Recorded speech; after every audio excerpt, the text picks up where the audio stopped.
ஏப்பா எனக்கே சங்கட்டமா இருக்குப்பா. பேசாம அடுத்த டெஸ்ட் நான் ஓய்வு எடுத்துக்கிறேன். பாய்ஸ் நாளைக்கு ஒட்டு மொத்த கிரிக்கெட் ஸ்டேடியமே திரும்பி பார்க்குற மாதிரி. ஏய் ஃபர்ஸ்ட் கண்ணாடி திருப்பி போடுறான். எதையாவது ஒரு தீர்ப்பு சொல்லி நாட்டாமையால பார்த்தா வீட்டாமையாவே வச்சு வரைக்க பார்க்கலாம். வெளியே போறோம், வெடியை வாங்குறோம், வெறுவானத்துல வெடிக்க வைக்கிறோம். அப்படியே மைதானத்துக்கு வரோம், மையமிட்டு நிக்கிறோம், மரியாதை செலுத்துறோம். ஓகே. அப்புறம் எல்லாரும் முக்கியமா குளிச்சுட்டு வந்துருங்க. எதுக்கு? இதுக்கு போஸ்ட் கொடுக்கணும். டேய் ஃபர்ஸ்ட் எங்கிட்ட வாங்கின காசை கொடுக்கணும். ஏய் பண்ணிட்டு இப்போ எதுக்கு இதெல்லாம் பண்ணிட்டுக்கிற?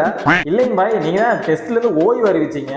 ஏய் ரெஸ்ட் தான், ரிட்டையர்மெண்ட் கிடையாது.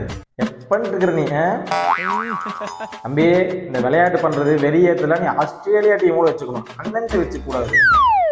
பேண்ட்டை கழட்டி விட்டுறோம், ஓடிடு. இருந்து தாம் ஓய்வு பெற போவதாக மறுத்திருக்கு சர்மா. சிட்னி டெஸ்டில் இருந்து மட்டுமே விலகியுள்ளதாக விளக்கம் அளித்துள்ளார். கவர் டிரைவ் யார் நிக்கிறா? கேப்டன் கவர் டிரைவ் நான் போறேன். மாப்பிள்ள நீ அங்க போக தேவையில்லை, அதையும் தாண்டி போயினா பின்னாடி ஜிகேதண்டா சூப்பரா கொடுத்துட்டு இருக்காங்க. போய் குடிச்சிட்டு அப்படியே அங்கேயே வெயிட் பண்றேன். இல்ல கேப்டன், எப்படியாவது விராட் கோலி கேட்ச பிடிச்சி கவர் டிரைவ் கவாஜான்னு நான் பேர் வாங்கணும். அங்க பால் வராது மாப்பிள்ள. இல்ல கேப்டன், நானே நான் என்ன சொல்றேன். அது இல்லாம கேப் இருந்தாதான் ஆள் கவர் டிரைவ் ஷூட் பண்ண பாப்பாப்ல, அப்பதான் நம்ம கேட்ச் பண்ண பார்க்கணும். வந்தா சுட்டா செத்தா ரிப்பீட், வந்தா சுட்டா செத்தா ரிப்பீட், வந்தா சுட்டா செத்தா ரிப்பீட், வந்தா சுட்டா செத்தா ரிப்பீட். இன்னைக்கு வருவா சுவா சாவா ரிப்பீட். முடியல தலைவரே. ஏன்னா 4 டெஸ்டா இத ரிப்பீட் ஆயிட்டு இருக்குது. போவியா? அவர் அசால்ட்டா நினைச்சுக்கிறீங்க. ஒரு டைம்ல அவரை பார்த்து அலறாதனே கிடையாது தெரியுமா?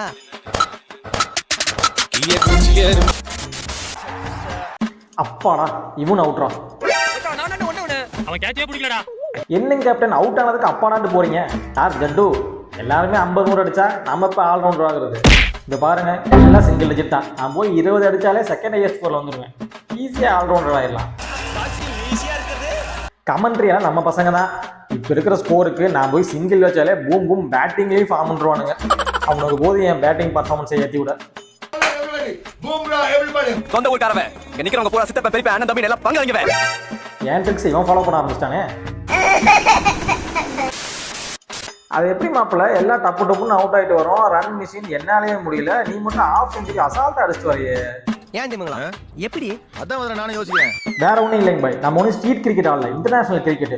நம்மளை நம்பி இவ்வளவு தூரம் கொண்டு வந்த மக்களுடைய நன்றிக்காகவும் இந்தியாங்கிற கண்ட்ரிக்காகவும் ஆடிட்டு இருக்கிறோம். அதனால மழை வெயில் பள்ளம் வெள்ளன்னு பார்க்காம ஃபுல் ப்ராக்டிஸ் பாய், ஃபுல் ப்ராக்டிஸ். உண்மையை சொல்லு. அதுங்க பாய், ஆக்சுவலா டெஸ்ட் கிரிக்கெட்னா டொக்கு வச்சு தான் ஆடணும். உங்களுக்கு போடுற பாலுக்கும் இந்த பிச்சுக்கும் டொக்கு வச்சோம்னா டக்காயிட்டு இருக்கோம். அதனால கண்ணை மூடி காசை காசன்னு சுத்தி விட்டோம்னா அது பாட்டுக்கு எங்கேயோ போயிட்டு இருக்குது.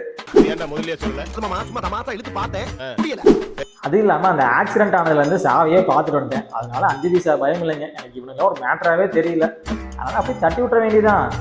அந்த பையனுக்கு பயம் இல்லை, அவனெல்லாம் அப்படியே போட்டுருணும். அமுக டுமுக அமால்